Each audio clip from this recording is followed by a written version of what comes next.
What factors should I consider when determining the number of allowances to claim on my W4 form?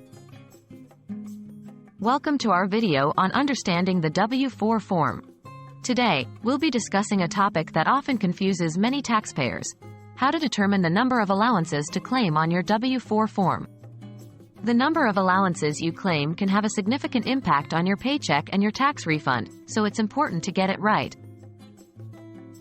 What is a W4 form?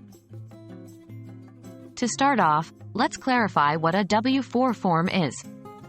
A W4 form is used by your employer to withhold the correct amount of federal income tax from your paychecks. The number of allowances you claim on your W4 form essentially tells your employer how much to withhold in taxes. Why is the number of allowances important? The number of allowances you claim is extremely important because it determines the size of your paychecks and potentially your tax refund or tax liability at the end of the year. If you claim too many allowances, you'll have less tax withheld from your paycheck, but you may owe tax at the end of the year. Conversely, if you claim too few allowances, more tax will be withheld from your paycheck, but you might receive a tax refund when you file your tax return.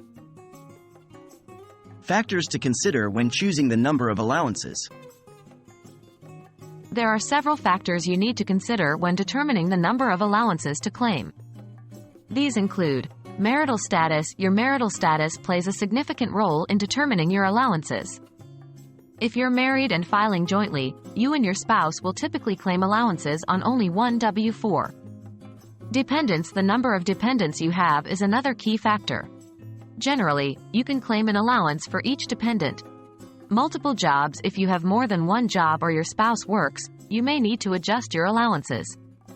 The IRS recommends that those with multiple jobs claim all their allowances on the W4 for the highest paying job and claim zero on the others. Other income. If you have a large amount of income from other sources, like investments or a side business, you might want to claim fewer allowances or even zero to avoid owing tax at the end of the year. Using the IRS's tax withholding estimator. One of the best ways to determine the correct number of allowances is to use the IRS's tax withholding estimator. This online tool takes into account your income, filing status, dependents, and other factors to help you determine the appropriate number of allowances. Choosing the right number of allowances to claim on your W4 form is a balancing act. It requires understanding your financial situation and how different factors can impact your tax withholding. We hope this video has helped demystify this process. Always remember, when in doubt, consult a tax professional or use tools provided by the IRS.